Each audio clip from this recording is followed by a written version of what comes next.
NBA fans, Central Division NBA fans, listeners to Frustrated Chicago sports fans, bleachers and speakers, Detroit Piston homies, Detroit in the building, Pay in the building, representing the Shy and all those frustrated Chicago sports fans as the Mighty Bulls had no one representing All-Star Weekend except the one guy doing the dunk contest that really didn't never make a dunk.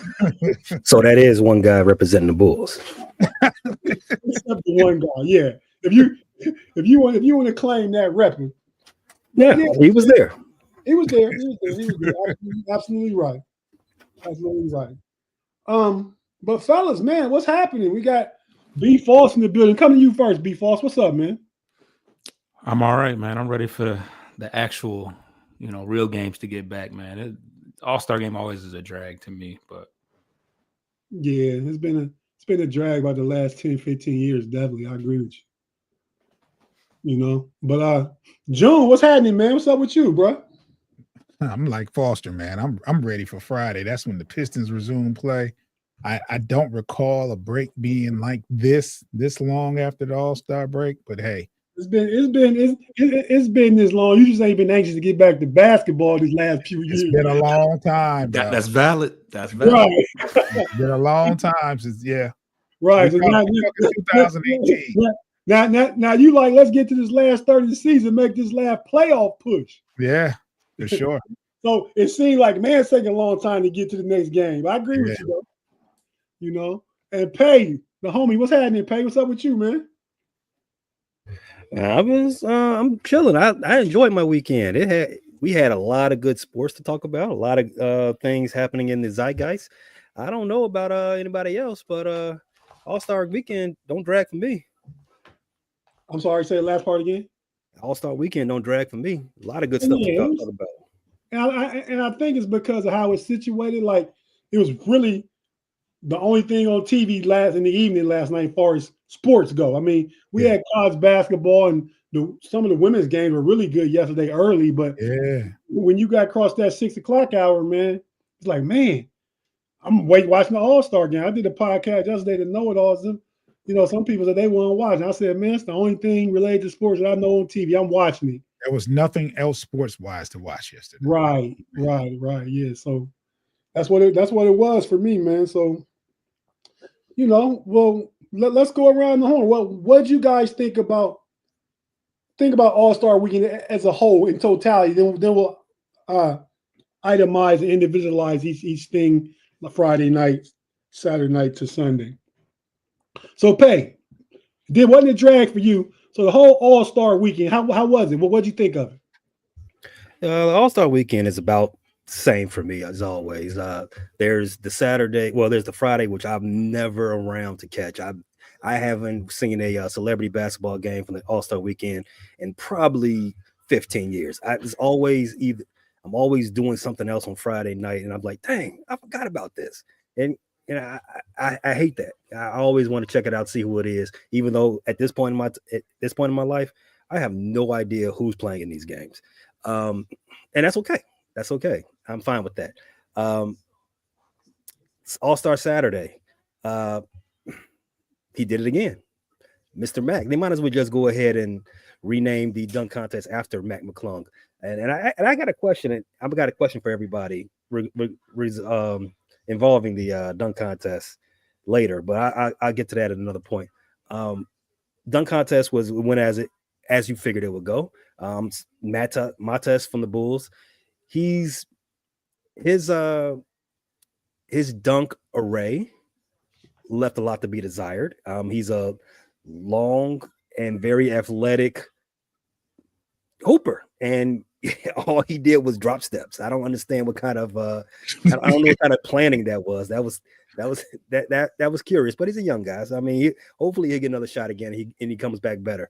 As far as the 3-point contest, is now to me the premier event on Saturdays, right? My boy, I'm a big fan of Cam Johnson. He didn't represent the way I thought he would, but that's okay. I mean, that's okay. I'm happy he got the shine. He got the notoriety for to be out there with the guys on All-Star Weekend. Shout out to Tyler Hero. I didn't believe they belonged in his event, but he took home the trophy. Good for him. All-Star Sunday, I might be in a minority, and I know we're gonna talk about it. Oh Lord. I like the tournament. I like the idea. Let's keep that going. Nah, okay. I think it's a good idea, but I don't know if the execution is I don't know. They just don't try hard enough for me. I don't know if you watched it. Them boys was hooping. They was out there trying hard. That last game, it looked like the All-Star games of the past, man. Once the league got so big towards the end, like I think it was 30 to 17 or something, and they kind of knew it was over. But we'll get into that just a second. Be false. What do you think about the weekend in totality? You didn't check out a lot. I mean, what do you think about the dunk contest or 3-point shootout? Who'd you anticipate winning the 3-point shootout? I think we all probably anticipate who was going to win the dunk contest. We would all agree on that, I would think. I mean, I actually, yeah, I thought that. I mean, Buddy Hield did about as good as I thought he might do. He just seems like the type of guy that would flourish in something like that. I'm just happy that Cade didn't finish last. I think he actually finished above Cam and then one other person. But I've been a witness to how well Tyler Hero can shoot against the Pistons. So doesn't surprise me that he won. But I was definitely impressed by Mac McClung, though. Some guys are good in-game dunkers. I mean, obviously, Matas Buzelis is 6'10", so it's just not even going to look as impressive, when you're that tall. In comparison to Mac McClung, who's probably like my height. I don't know. He's like 6'1", something like that. So, but he's been built and he's been training for this type of award. I mean, how he's got to be the only G League guy that gets a call every year for the dunk contest. So, anybody that watched him since high school, could see that he was, made for that event. But as far as the rising stars, and I just use that as an opportunity to get myself more well versed with some of these younger guys that aren't necessarily playing as much, but being showcased. I think it's really good that the Thompson twins, especially our Thompson twin, is getting some of that exposure, because I think that does a lot for your confidence and for your because I think that's what the reason why his progression is a little further behind is because he missed some time. So I think the showcase of an All-Star game will help that.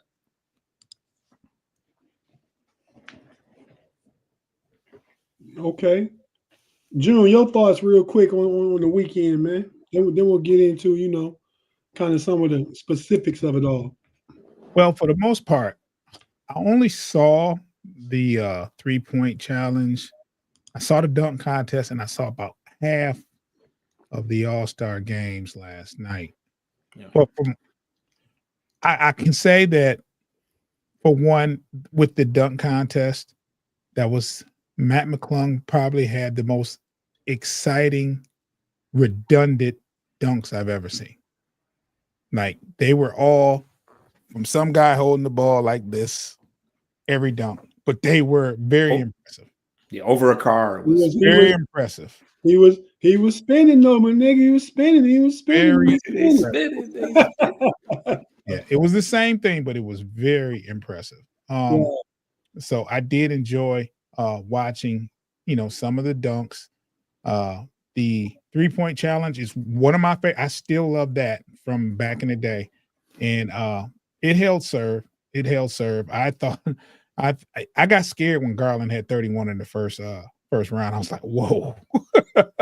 No, but that was Buddy Hield. But yeah, Garland had 25. Sorry. Yeah. Garland had 25, but I got scared when he had 25. Then to watch Buddy Hield get 31 after that, I was like, whoa. Right. Yeah, this is gonna be good. But I did enjoy the 3-point competition. As far as the first 2 games I saw in its full entirety, I got tired of the breaks in between. That first game was very good. Very, very good. The second game, I knew the I think that's Chuck's team. I just knew what the result was going to be versus them young guys. Well, let me ask everybody this: when they, you know how they introduced the Eastern Conference and Western Conference, when they introduced each of the individual 4 teams, like, and you seeing those rosters, like watching it in that moment, who did you feel like was going to win at that point? Like, the people that won is who I picked. The Curry team. The OG. I said that's Shaq's team, right? Right. Yes. I said that roster ain't nobody beating that roster. Okay. And LeBron didn't even hoop. What'd you think, B Foss, when they were introducing the lineups? I mean, because legitimately, I thought Joker and Shea and Donovan Mitchell and those guys had an opportunity. Yeah.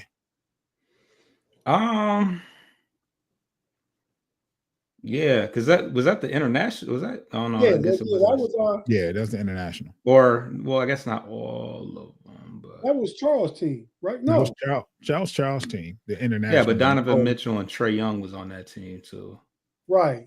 And Cat, but Chuck's team. And Giannis didn't play. Right, Giannis didn't play. They traded him for. I mean, not traded him, but Trae Young stepped in for. Oh, Young stepped in for. That's right.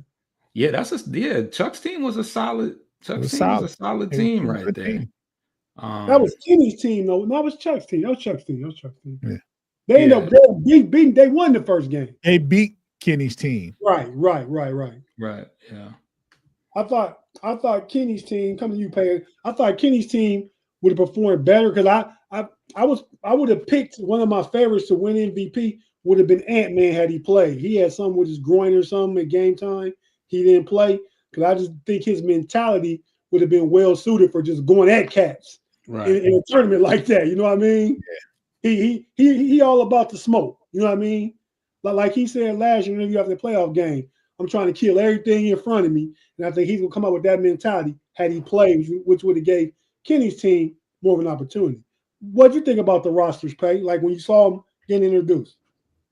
I gave Chuck's team Chuck rather, a puncher's chance because they had Cat, Jokic, Wemby, and SGA, the best player, probably the best player in the league right now. Gave him a puncher's chance, but this type of the All-Star games is built for teams that can stretch the floor. Mm-hmm. The shooters were the OGs. That was the favorite going on. They don't even need LeBron. Right. When you got a heat-seeking missile, a light-skinned heat-seeking missile like Curry, just pull up at 45 feet away and drop it, don't touch the rim, you're good. And then you got Dame. Awesome. Yeah. Cat was bombing in that first game, though. Cat was bombing. Like he was damn near at half court. Oh yeah, Cat was going back and forth with somebody. I forgot who it was, but he wasn't touching no rim either. Mm-mm. Everything was twine. Yeah. No. I mean, so yeah, I agree with. I think when I saw what it looked like, when I saw everybody take the court, I said to myself, especially when the second game, I mean, between the OGs and the young guns, the rising stars. The young guns was Kenny team, I believe. The rising stars represented themselves well, I thought. Yeah. They have some good players, and you know they're gonna play competitively. They got nothing to lose. You know what I mean? So the OGs was playing with their food for a little bit. You know what I mean? It was close early. 21-20. It was close. It was in the pocket. That was my favorite point of the weekend. The YNs was getting at them. It looked just like an open run at any gym you go to. You got the old guys that got to stretch for 45 minutes before the game start, and then you got the YNs who just pull up out the car. They finish in a bag of Cheetos, and they just start the hooping. You saw it play out just like you see in anywhere else in America. You got these guys who can't shoot, but they got all the pliability and all the athletic ability. They get into the rim. They can do all that. But the old guys, they gotta rely on a little bit of craftiness. They got to shoot. They got that jumper. They've been working on that jumper for 40 years. Right. They got that. And they none of the dribbles that Kyrie, Steph, and none of them Dame, they weren't getting around nobody. They weren't getting around none of them young cats because like I said, they got the speed on them, but they got that J, and you saw what happened. They eventually wore him down with the experience. Kyrie was out there hooping. Kyrie was playing defense. He was out there he was dropping dimes. He was making plays. They gave the ball to Jason Tatum wide open in the game, and he did what he usually did. You know, he ain't built like that. But Dame time closed it out. That was a great game. I was watching the game with a bunch of YNs myself, and they was locked in. That tells you right there that this All-Star game was a success. Yeah. Them YNs was up 21-20 at one point. Right. Yeah, there was a game. I was telling my wife that. I was like, man, you never know what happened. They playing the closer it stayed towards the end of the game, anybody can get to 40 once it get to a point. You know? Yeah. And I tend to agree with a lot of what you said, Pay. I mean, your take on a great assessment of how it played out, just like any open run in the United States. You know what I mean? Any open run in America, that's how it usually go down. I remember when I was YN, we'd be up to the wire, the center, and the old dudes always stick together. And they most of the time they would win because we, you know, at the Y, you had to, you know, not like the playground where you call next and you get your squad at the YMCA where I played at back in the sign-in sheet. It was a chalkboard. Jokers know they great lose. Cats be standing back trying to get close to that board so they can put their initials up real quick because them old dudes was always winning. Then they got after about 3 runs and you get rid of them after that. But they was controlling things for the initial part of the open gym. But no, I agree. Everything you said, Pay, was spot on, except the whole thing about Jason Tatum. Because you knew I was gonna take it here. Because had it not been for this, and he balled out, had it not been for the sentiment for Steph being at home and all that, Jason Tatum would have been the MVP. But we in San Francisco, he had more points than Steph did. We in San Francisco. He's the old guy. Sentiment says give it to Steph. I wasn't mad Steph guy. I was rooting for Steph. But when you said we know Jason Tatum ain't built like that and all that, what's your best Celtics player Jaylen Brown did during the game? Jaylen Brown had 10 straight points in that first game. He the one that brought him back because they was finna get ran off the floor. Okay. What's hold on? Wait, we not gonna go past this. What's the problem with Tatum, man? You saying he not built like that? What do you mean? You're saying when the pressure's at the highest and you put the ball in his hand, he gonna fade away. He forget he's 6'11". He was out there corner 3, easiest shot for an NBA player to have, wide open. Did he even hit rim? Did he hit construction? I don't remember. And yeah, they say, hey, dog, we got this. Let the guys who really like that take care of it. Dame, you get that. Wow. I mean, it's a strong take. Dame probably is a better clutch player, but be false in June. What's your honest assessment? Who's a better player between Jaylen Brown and Jason Tatum? All around, I'm going Jaylen Brown. All around player, to be honest. I think if you were starting a team, you would take Jaylen Brown over Jason Tatum. Yeah, I think Jason Tatum can shoot better than Jaylen Brown from the outside, but the better overall player defensively, finishing at the rim, scoring, I'll go Jaylen Brown. I pick him over Jason Tatum. What about you, Foss? Who's older? Are they about the same age or what? About the same age. Yeah, Jaylen Brown came the season before Jason Tatum. I mean, I think that Tatum's probably a little bit more versatile. Like you said, he's 6'11", so I mean, he can damn near guard anybody on the court. I don't think you can really say that about Jaylen Brown. And I don't know. I think it's 6 of one and half a dozen of the other. I've never known of Jason Tate having any defensive prowess, let alone guarding anyone on the court. He's a pretty good. He can defend you in space, and he's pretty good as a team defensive player, which is, in my opinion, more important than being a great individual defender. Right? Okay. But to me, it all comes down to when it's time to win, what do you do? And that I've seen it too many. I've seen it enough. Weren't they saying that Brown couldn't even dribble with his left hand? He can't. He don't. He has terrible left. If you go back, Jaylen Brown got the MVP of the finals last year. He did. Jason Tatum led him in every category. And the finals before, when they played Phoenix, Jaylen Brown was a turnover machine in the clutch. I can distinctly remember that final. He was turning it over 5, 6, 7 times a game, every game of the series. That's true. That's true. And Jason Tatum was shooting them out of the other games they were in. You're probably right about that. But so you know, he was over there wearing Kobe jerseys to the game. What kind of Celtic wears that?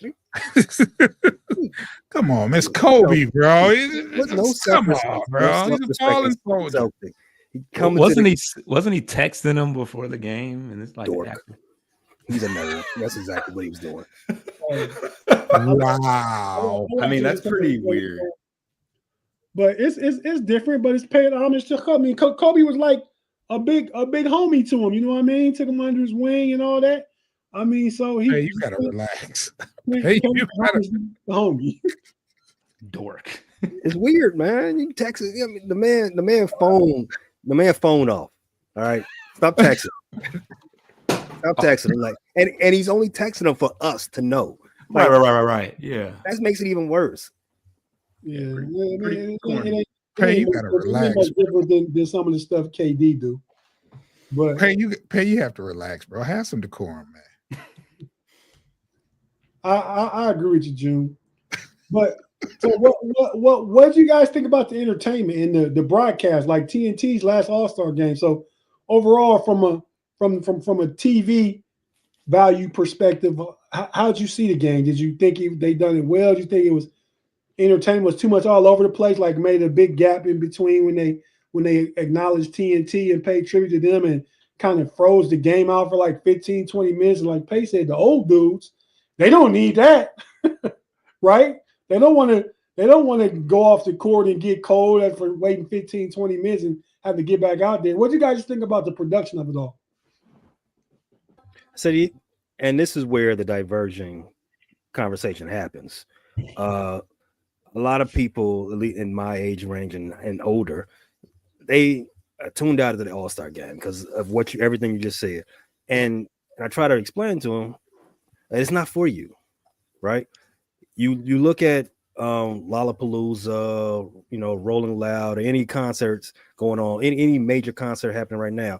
Look at the band setup. Look at all the artists there. Can you name any of them? Probably not, right? So it's not for you. Who? Just anybody. I mean, anybody of our age. I'm not of your age. I can name everybody just about. Any Lollapalooza going on right now? Oh, I don't know that. I know exactly. That's I was gonna say that's Bo. I was like, you do you? Because that's the point. That's the point I'm making. That the time is moving on. It's not for us right now, right? So I'm watching the thing. I'm happy that SNL 50 was going on at the same time because I was going back and forth to that. I don't know who Mr. Beast is. Mr. Beast is the most profitable YouTuber in the world, right? I don't know what he does. What did he do? He was doing something with the NBA All-Star game. He gives away money, is what he does. I don't know how he made it, but all I know is that I go into 7-Eleven and there's a candy with his name on it. That's all I know. And for some reason, he makes $5 million a year on YouTube. I don't know anything other than that. He was doing something NBA All-Star game. Kevin Hart was there. He was passing out fishing rods, and they had Kai Cenat All-Star Saturday or All-Star Friday and Drewski. I know who they are. I have never looked for them on any social media platform that I am on. I have no idea. I don't know how they got famous. I don't know what makes fame anymore, but I just know that it ain't for me. And because it ain't for me, I know that the NBA is moving towards the demographic that's after me. That's why they made these media deals with streamers and not traditional cable companies, because they know the youngers, the YNs, they on streaming. They know all that stuff, right? And so to that point, the having 45 minutes of basketball in a 3-hour broadcast ain't ideal. But I mean, the show, like I said, the show ain't produced for what I care for. They know they already know they got me. They know I'm pulling up at the playoffs. This right here is for somebody else, and I'm okay with that. Thoughts, June and B-Foss? That's pretty well said. I mean, I think it is something to be said that this is the last year for TNT, because I can remember as far as my first one that I can vividly remember all the way through was probably that Vince Carter dunk contest year. Yeah. That's the first. That I can remember like in full detail. Like I remember the years where everybody wore their own jersey, kind of. That's how it used to always be when I remember before they went to them specialized jerseys and stuff. But yeah, But I can remember the TV that I watched the Vince Carter, dunk contest on. Like it, how certain memories come back to the bedroom that you grew up in and stuff like that. Mm-hmm. And that was TNT. So it's fitting for what it's worth. But like I said, I'm not a big All-Star weekend person at this point. I hate that I gotta wait another 5 days to see the Pistons play. Hope they get their rest. June. I'm just not a good sport when it comes to All-Star weekend. It's like there's nothing production-wise they can do to stimulate my mind. I think for what it is, the commentary and the overall presentation is fine. I just think the All-Star game itself kind of ruins it for me. But as far as you had Kevin Hart, a little bit of comedy relief, and you had the guys from TNT. They did what they were supposed to do. I'll just say that. No, I don't disagree with you. I mean, and I'm like B False. I mean, it was between TBS and Turner, which is both owned by Ted Turner. I go back to, the dunk contest. I remember when Spud Webb, I think it might be my first real memory of a dunk contest when Spud Webb won it. Because I think Jordan and Dominique, the battle was after that. Yeah. I think Spud Webb was in 86 and Jordan and Dominique was like 87, 88. Yeah. The first one I really remember was Spud Webb. But, you got Craig Sager on TNT. Ernie always been there. You know what I mean? And you'd be surprised at how long Kenny and Charles been there. You know what I mean? Ernie been there, 89? I remember Kenny's first year. I remember when he signed in to TNT. That was 96. No, 97. One of them years. Chuck 97, didn't it? Because they won in 96, right? No, Bulls won 96. Okay. Chuck, you know how they do with the NBA players now, during their doing the off season, they moonlight, whatever, getting their feet weighted. Chuck was doing that. Him and Chris Webber, they would moonlighting while they still at the back end of their career. Then when Chuck got hurt in Philly and he said, you know what, I'm done, rolled right into TNT for me, probably the next week. Chuck went back to Philly after Houston? No. He got hurt in Philly. That was his last game. And that was it. He had a career. That was his career-ending injury. Right. Yeah, just the same thing they do with Draymond Green right now. They bring him along to do that. And his at halftime or whatever time, I don't know if there was a halftime, but it was one of the breaks probably between when it's Gray Honor TNT, because he was up there, I believe, with Vince Carter. And Vince Carter, was that win in 2000, the dunk contest? 2000, yeah. Yeah. I was 27, going to be 28 years old in 2000. So I was old, already old then. but man, I think Draymond Green was one of the few people I heard complaining about it, and we can give our overall assessment, then we'll take a break. Itself. The players don't get the opportunity to break records, be a part of history and stuff like they used to. Well, and I'm listening to him say this, and I'm thinking the whole time, well, that's y'all fault, man. Y'all stop playing competitively a long time ago. Players from your generation. You know what I mean? And yeah, who scored? Jason Tatum, I think, in one of the last games. He got the MVP score like 55, 57 points. That stuff didn't happen back in the day. If you got like 30, you were balling. Because y'all jokers just run, so the record shouldn't count no way. There should be an asterisk by him. So, you know what I mean? He talking about all that stuff, and I completely disagree, because like Pay said earlier, to some extent, even if it wasn't, it's never going to be in-game competitive, right? Never. But it was at least more competitive than what it has been the past 10 years, because in the close games, when it got down to where the end of the game, and we both, 32, 34, so we're going to go after it. You know what I mean? they hadn't been doing that for years. So I'm a fan of it. It could be some tweaks they make to it. Not so much time between things. Let it be a run and do everything around the run, right? Like you two teams come out and play. We take a 15-minute break. You teams come out and play. We take a 15-minute break. Then we go to the championship and do everything around that. Stop having so many gaps and breaks in between everybody getting back on the court. My thoughts. You guys' final thoughts on the way they played the tournament. I agree. There's just 15 minutes. Get back to it. It was just too many breaks. I remember yesterday earlier, I was talking to Foster, and he's like, "Man, these games, the All-Star game gonna be on all night because it's tournament style. It's gonna be all night, and it's like it was the breaks more than anything. The breaks in between, like you can't have performances and stuff in there between games, man. Just right. I definitely agree. Foster, what's your thoughts on that, man? I mean, maybe I'm just a stick in the mud. Like I can't even say that I have all these grandiose ideas of fixing it. It's just a part of, they got to have an all-star game.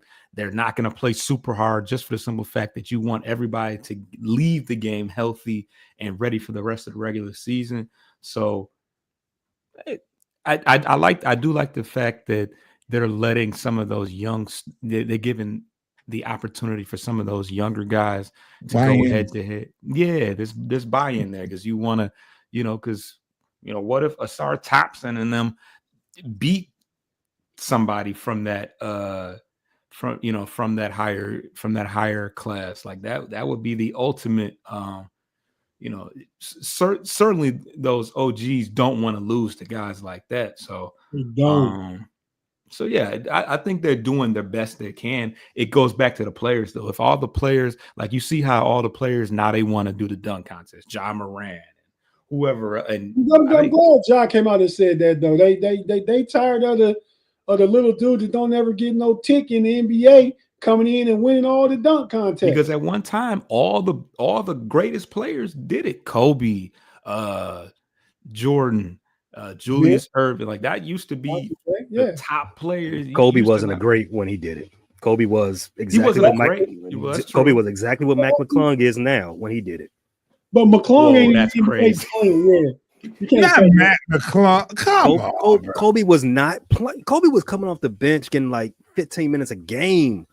Okay, calling him Mac McClung is a big string because Mac McClung don't even play in the exactly. But the point I'm making is that we've seen this for a long time. We've come away from stars being that involved in All-Star Saturday. It's been like that. It's over a generation. I don't like this hyper, analysis or pejoratives thrown at the stars now because they're not involved. Okay, the All-Star game back then in the 80s when it was like when you had all the stars playing and doing all that stuff like that, the All-Star game wasn't what it was then, what it is now. Now it's a big corporate event. You got all these guys with their own brands, on media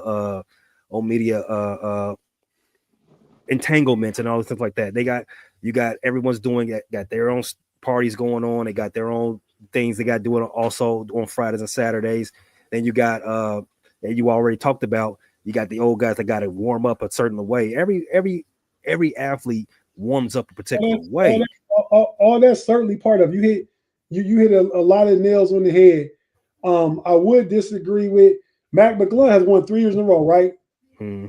Has he ever blown up in the league after winning the slam dunk contest? Kobe won in '97 in Cleveland. Next year, Kobe was an all-star, killing him at MSG.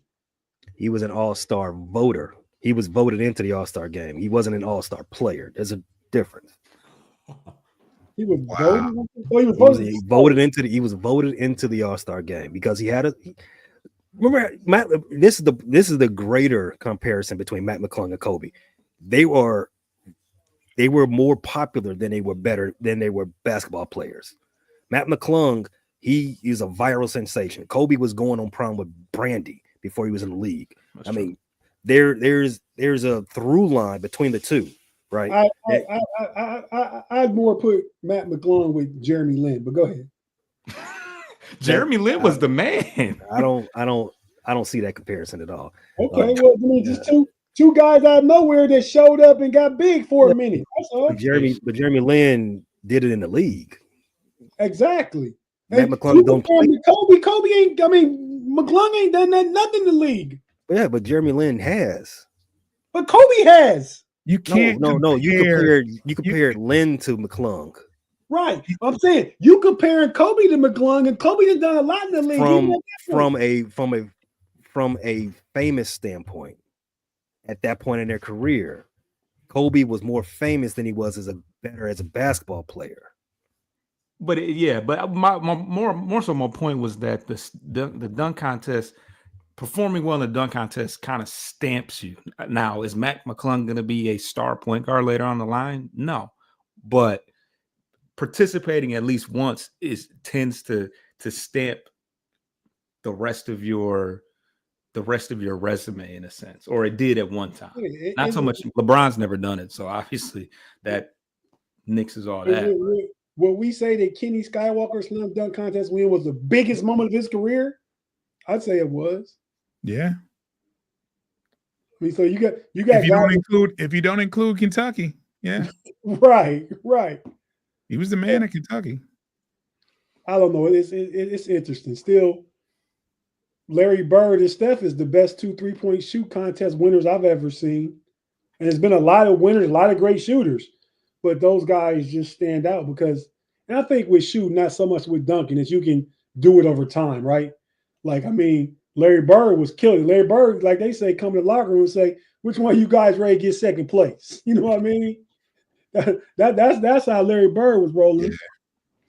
But we're going to go ahead and jump to a break real quick, fellas. We've been talked about the All-Star game. I thought it was fun weekend. I enjoyed some of the Bay Area music. I mean, the guys I knew, Raphael Sadiq and E40 and Too Short. Probably didn't know nobody after that. Who was the chick that came out rapping with the Golden State warm up? Saudi, Sweetie. Yeah. That's her. Should I know her? She's pretty big. She's pretty big now, but yeah. I mean, you're not going to buy it. You're not going to stream any of her music, so don't even worry about it. Okay. Thank you, sir. Thank you. But yeah, so we're gonna go ahead and jump to break real quick. And when we get back from break, we're gonna talk about the last third of the season. There was a time All-Star break used to happen at the midway point. Now it's teams that play like 53, 55 games in that range. So it's about 28, 29 games at most left for everybody. So it's about a third. So we're gonna talk about the last third of the season. I think 3 of us on here teams has playoffs aspirations. And the Bulls still can make it. They ain't right there in the play-in range. So we're gonna talk about the teams in the Central and what we're looking forward to, and one storyline from everybody as to what they looking to watch from anywhere in the NBA as we come to the close of the season before the playoffs. So if you're watching on YouTube, don't go anywhere. Bruh, man, shout out to you and Beauty Define. I know my boy Gavin Anthony was in here. Shout out to those people in the live chat rocking with us. We appreciate you. Like I said, if you're watching on YouTube, stay with us. We'll be right back. If you listen on the audio platform, be it on Cleveland, that's rather Cavalier, be it on Bleachers Speakers, or for Fresh Red Chicago Sports Fan, we have to take a quick break and hear from all of our partners. I'll be right back after this.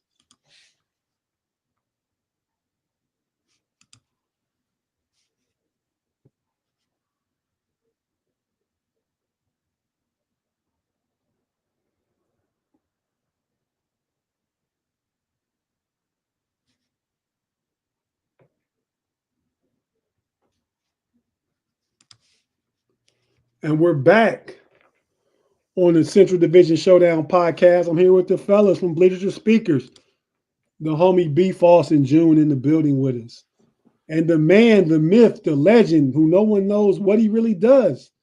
The homie Pay from Frustrated Chicago Bears Sports Fans. Pay, when you was not backstage, we was all here, man. We kind of came to a consensus that you like Tommy on Martin. We don't know what you do, man. We don't know where you gonna come from us remotely from. We don't know where you at. We don't know what's going on, man. I know you missed the show Friday. You did put in the proper prerequisite notice and stuff with HR. You submitted the Big G. We appreciate it. But you weren't there, man. I mean, we don't know what you was doing. So, Yeah. What were you doing? It's not important. You weren't watching the NBA All-Star weekend. We know that on Friday. You said that. Right. I went to go see Captain America. Okay. How was it? I liked it. Okay. He was on a date, she says. I went to go see Captain America, and I enjoyed that 2-hour movie. 2 hours. Okay, you know your boy B Dirt on the homies because you and G wasn't there either, so it was just me and B Dirt. B Dirt said, "Yeah, you know how them guys get. They got to go watch the cartoon movies and stuff." So you chose to go see the Marvel movie instead of going on air. Well, yeah, I don't like spoilers, June. I don't, I prefer to know what's going on before someone spoils it for me. I mean, it's a personal choice. I got enough PTO stored up. I figured I can scoot off a little bit. Right. PTO, you don't work afternoons. Yeah, I do. yeah, with that show, yeah. We don't know what you do. Let's just move to strike. I don't. We'll move to strike and move on. But B Dirt said he don't even know the difference. He was trying to get the live chat. So what's the difference between Marvel and DC? we were at a loss there. We didn't know the difference. I was like, he's like Batman. I was like, Batman, DC. Yeah, okay. So I got that right. The one question answered to me, I got it right. So, but fellas, excuse me, we're gonna go ahead and get into this last half of the season, man. So can anybody pull up the standings? I'll pull up. I cannot at the moment. I got it. I pull it up on my phone here.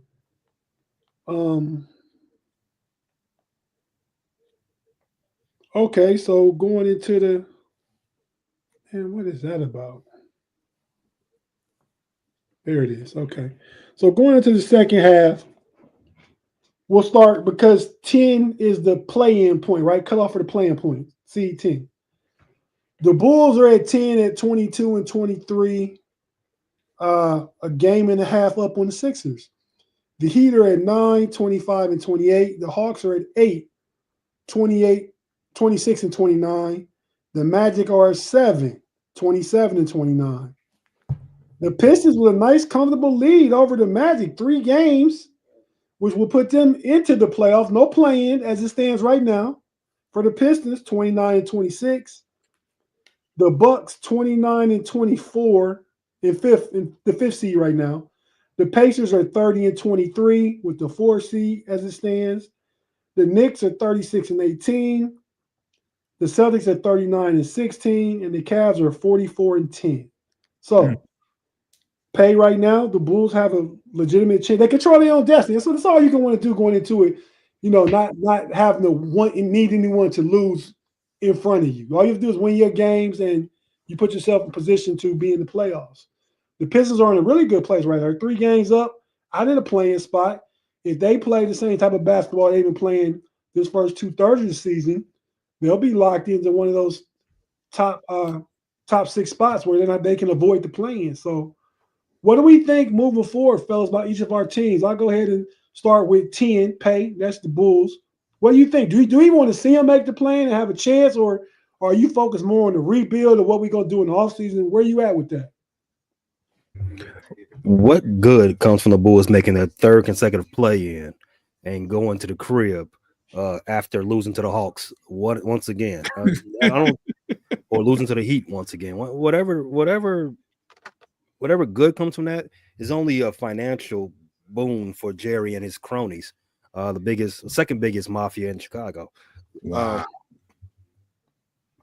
But I would be lying to you if I told you that of course they're going to fall out of the play-in, the postseason contention, because Philadelphia's been playing with their food all season. Now I didn't figure Philadelphia was going to come and get that spot at some point a long time ago, and they don't want it for some whatever reason. Well, I don't know if it's that. I shouldn't say that they don't want it. I mean, they just can't get it. They can't grasp it.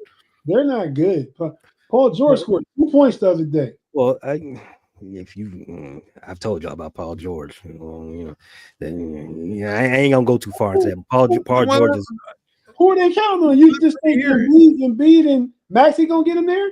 Maxey probably ain't enough. I think this is a flashpoint for him as far as like people putting him in the top 20 conversations, top 25. I mean, if you can't get your team out of the 11 hole, I can't put you in the top 20 conversations. Paul George, he's about, it's about time to start putting him in that watch list.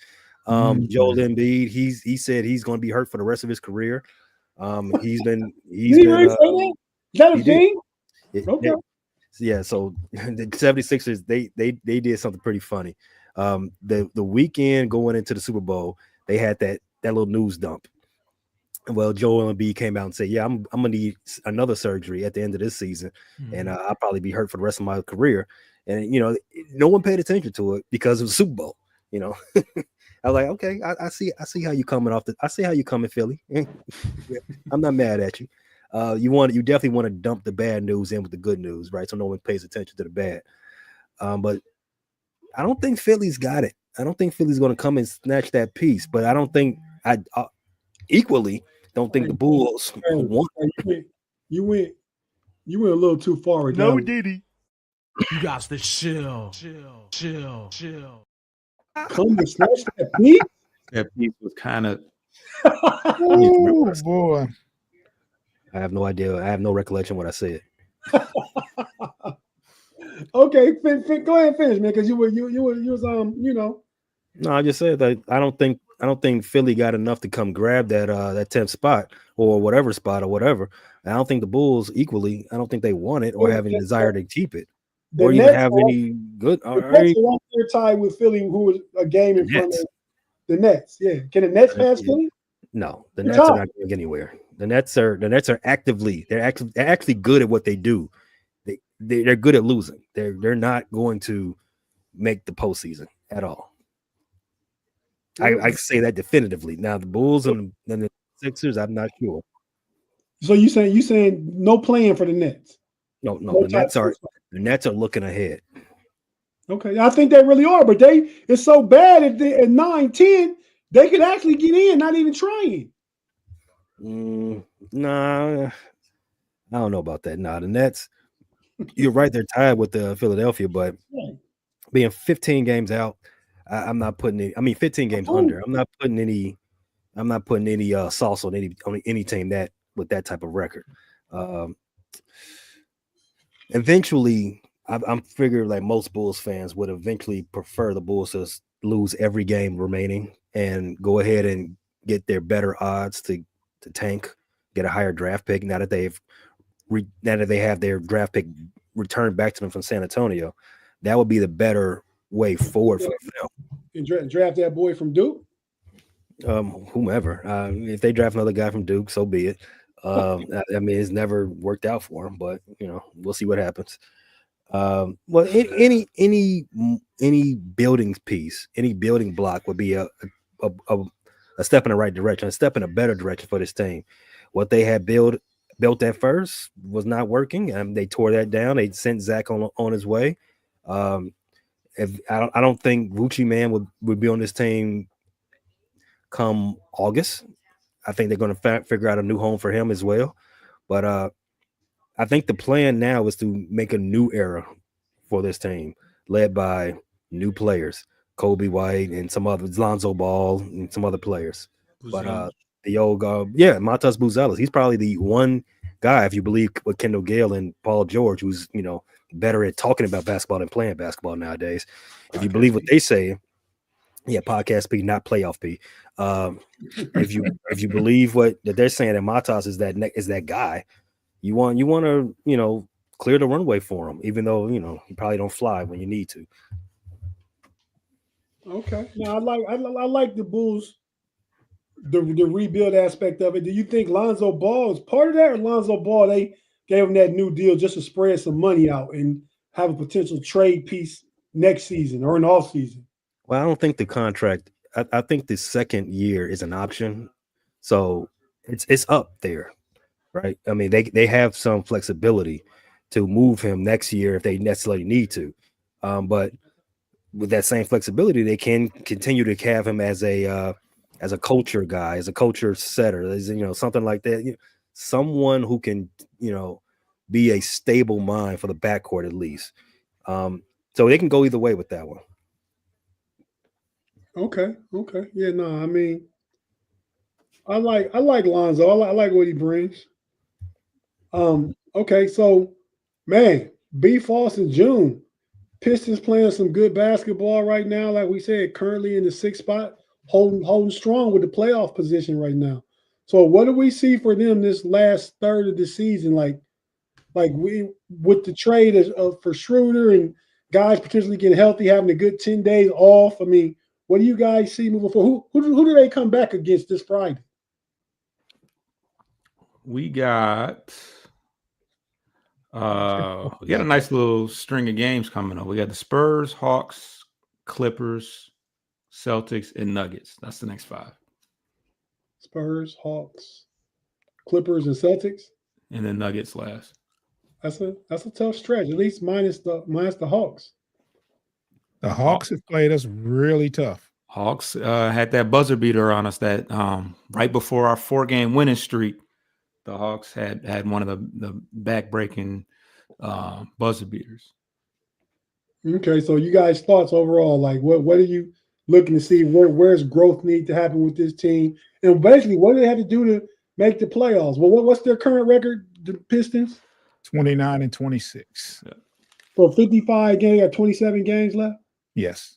Okay, so what does their record need to be, and what do you want to see going forward? Like the last 27 games, how many they need to win? At least 500. At least 500. Okay. I think that's doable. 500. If let's say 13, because there's 27. So let's say 14 and 13. So another 14 wins is what? That's put you at 43 and 41. So 43 and 39. Yeah, 43 and 39. You're right, June. Yeah. So that looks good. I mean, it all depends on what happens around us. But I think the biggest thing for us is beating teams within our division. I think we got off to a good step in the right direction, beating the Bulls pretty handedly in that last week. BTA the Bulls, right? Hey, it was 40 the first game and then 18 the next. So yeah, if there was ever a way. Now, granted, that's the teams behind us. That's a team behind us, and we need to Foster pays right here. But golly, bro, he want them L's though. He just told us he wanted. Yeah. We just giving them we just giving them exactly what they requested. But yeah. I mean, I think our record in our division. What's our record in our division? I think it's 4-9. So previous to that, it was 2-9. So if we can find a way to beat the Bucks or Pacers, I don't know how many of those games that we have left, but the Pacers are only 2 games ahead of us, and the Bucks are just 1 game ahead of us. So yeah, we have room to ascend even further up. That's why division games are important, because those are against head-to-head against the teams that are right in front of you. You said what? That's why those head-to-head games against interdivision matchups are so important, because those teams are right in front of you. Exactly. And then in the case of a tiebreaker, if for some reason we end up having a close record, they have the edge on us. So right. Your thoughts, June, off what Fall said, and what you think going forward with the season. Well, ever since the injury to Ivy in mid-game, the Pistons have been playing some inspired basketball. But however, we knew we were missing a piece, and we were missing a person that was capable of handling the ball and creating their own shots or hitting the jumper from outside. And we knew that would be a problem on going forward. It hadn't been, and they acquired Dennis Schroeder, which is he's capable of doing some of those things that we needed. Me and Foster had a wish list of a capable ball handler that could actually score. Schroeder wasn't on our list. We had no idea. We was hoping for Zach.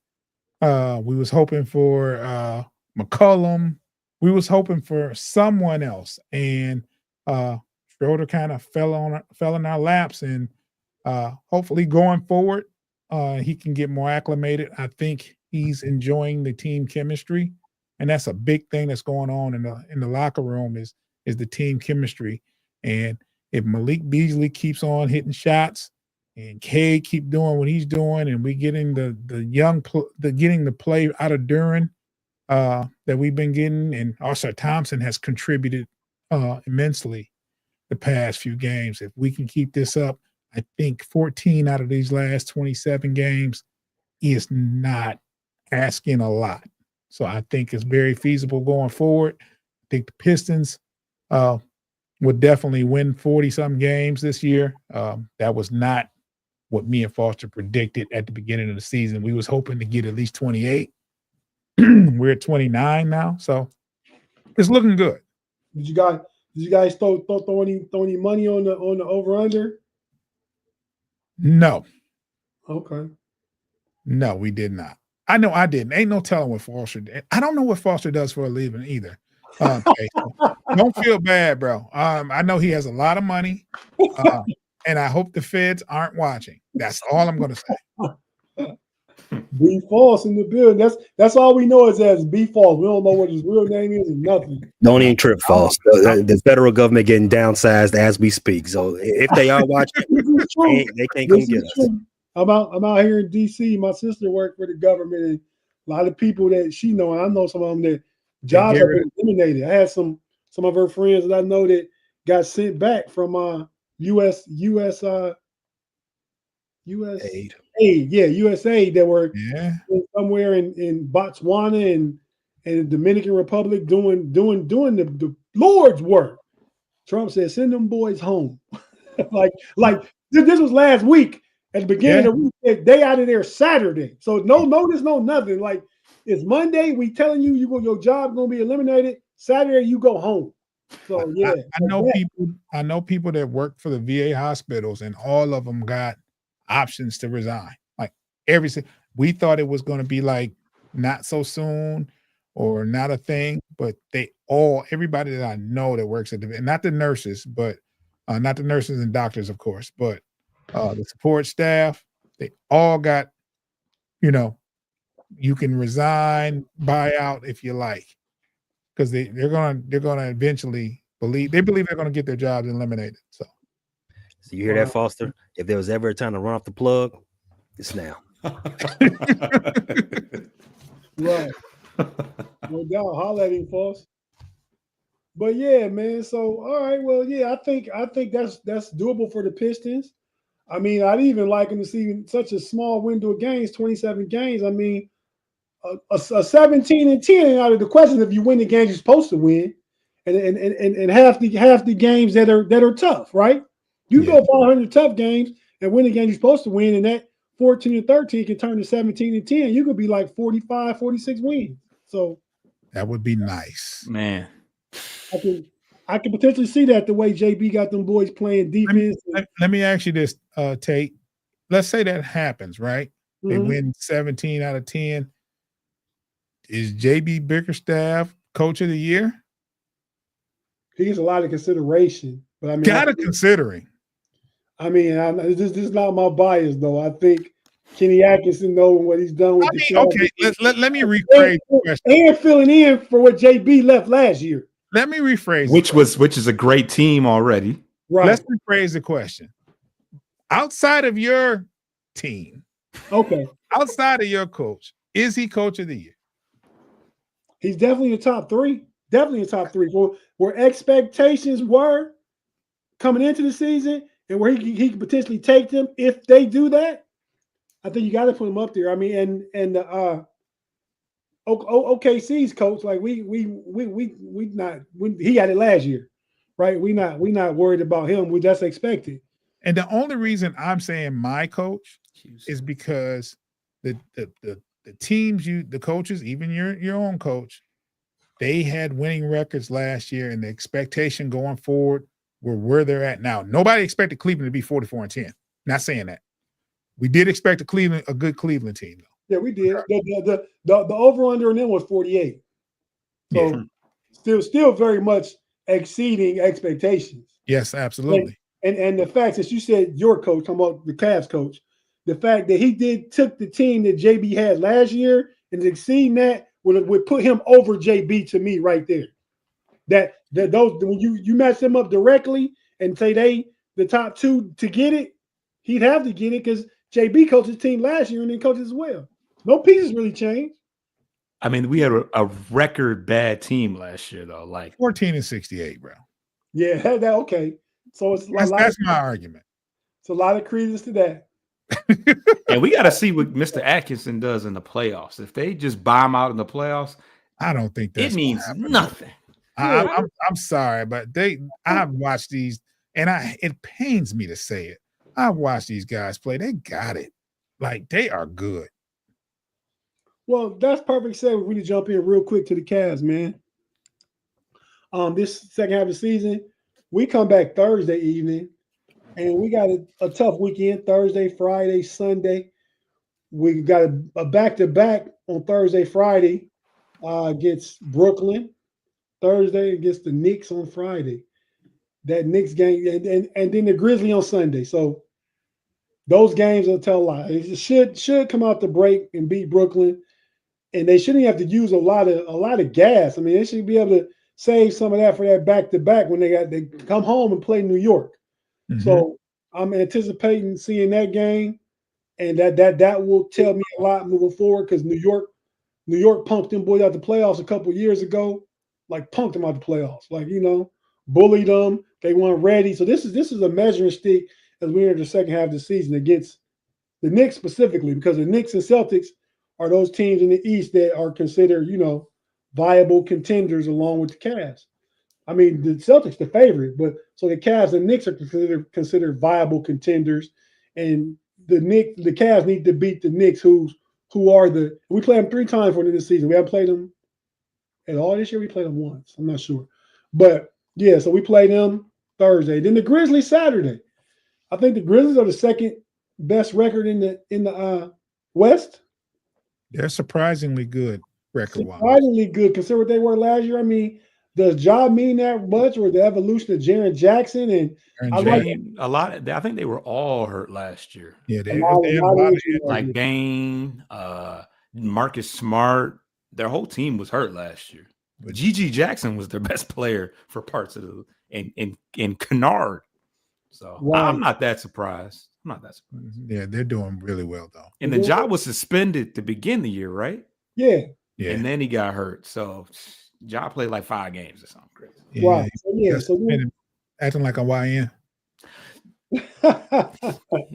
he's a young dude though. He was he was acting like it. Yeah, he was embodying that. You do feel like that they. I mean, I didn't have no doubt that they'd be back, but I would have anticipated like they being like that 5-6 spot. You know what I mean? Coming back, getting the rust off, getting back together. I mean, to be the second team in the West right now and being up there with. I mean, I'd put Denver been balling, but I'd put the Grizzlies over Denver right now. So to me, it's OKC, then it's Denver. Then you got Boston and Cleveland on the other half. It's all these small market teams, man. I don't know. I think in basketball, you get away with that if any combination of those 4 teams match up in the finals because it's basketball. It's about matchups and stuff. It don't have to be anymore. It don't have to be big markets. It don't have to be the Lakers and the Knicks and, the Bulls and all that stuff. I think you got top players, though, even if it's like if you like SGA is a top player, even though OKC is a small market, right. He's a premier player right now. So premier, you're right. But the Cavs, so I just want to see this first stretch of 3 games, and the implementation as far as a regular part of the rotation of DeAndre Hunter. Cavs look great with DeAndre Hunter. He started 1 game, he came off the bench 1 game, but he's averaging like 18 a game and 5 or 6 boards. Small sample size, granted, but those are the same numbers he was getting in Atlanta pretty much. So, I think the piece fits perfectly as far as his ability to hit the catch and shoot, and defensively, just what he offers to that front court. He can get out and really press guys, knowing he got Mobley and Allen behind him, especially in crunch time. I mean, and I want to see Kenny Atkinson, develop a defensive lineup. Not to. I think you can run. I think you can run a lot of Evan Mobley and Donovan Mitchell with Hunter in, and maybe get Okoro in there and Dean Wade, and have all your best defenders out there, and see how they can mix it up and stuff like that. So different lineups, different rotations, and different specific game specific types of situation lineups is what I want to see going forward. Cavs are currently 44-10. So 50. So they got 28 games left. 26 games left. Yeah. 64, 80, and 28 games left.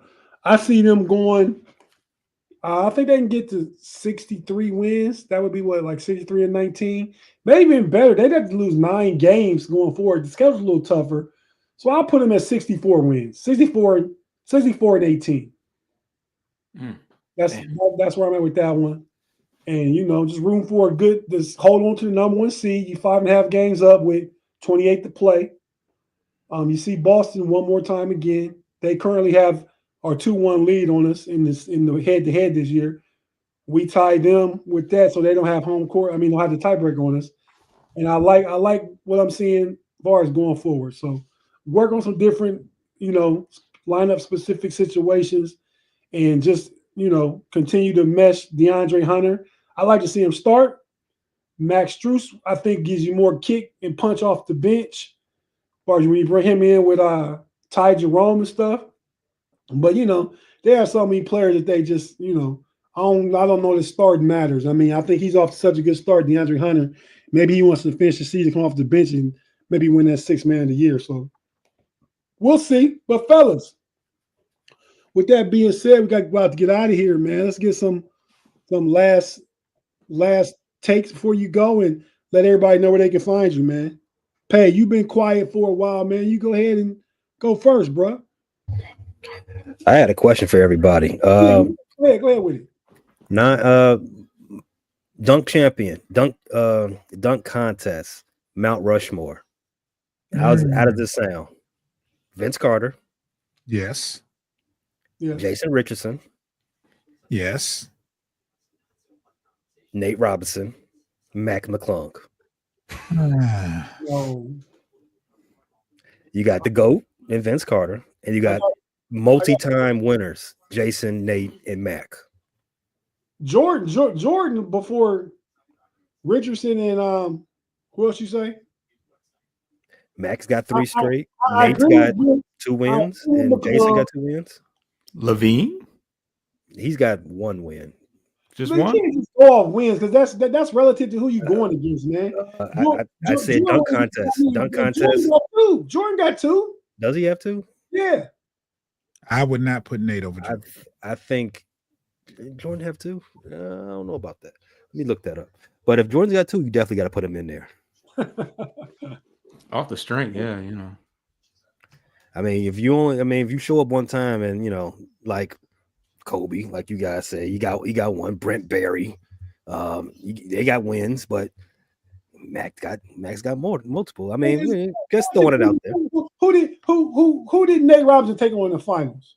I know he Howard, right? He beat Dwight once. Yeah. I think he beat I want to say he beat what's his face from the Clippers, Brent, not Brent.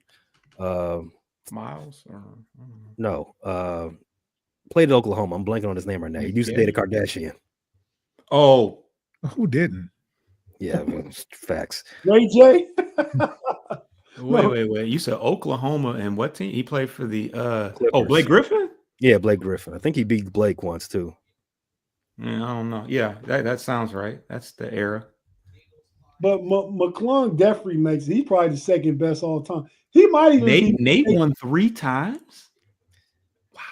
If Nate won 3, he's up there. 06, 09, and 10. Yeah. Oh, And he's 5'9". Ah, yeah. Nate's up there.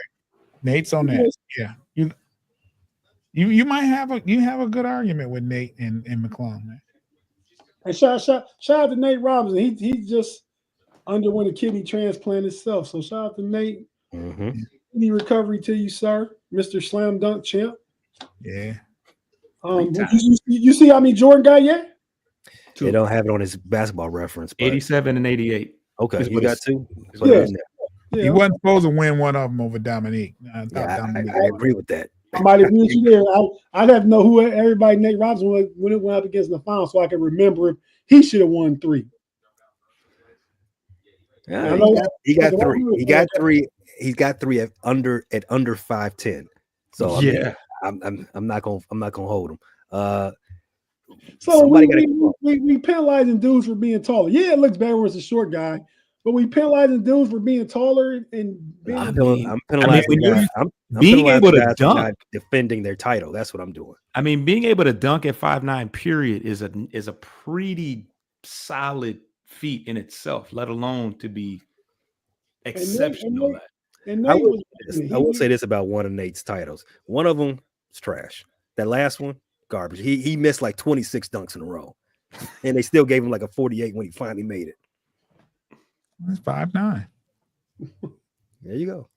See, I think, and that takes away from it too. It's too many missed dunks nowadays, man. You didn't get all the opportunities back in the day, man.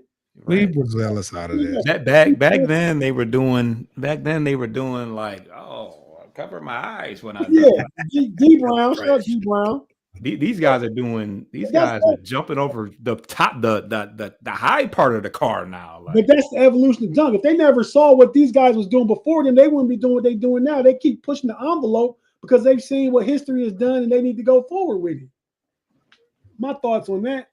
But yeah, so I guess Regency bias will get you there. 3 dunk contest champions will get you there.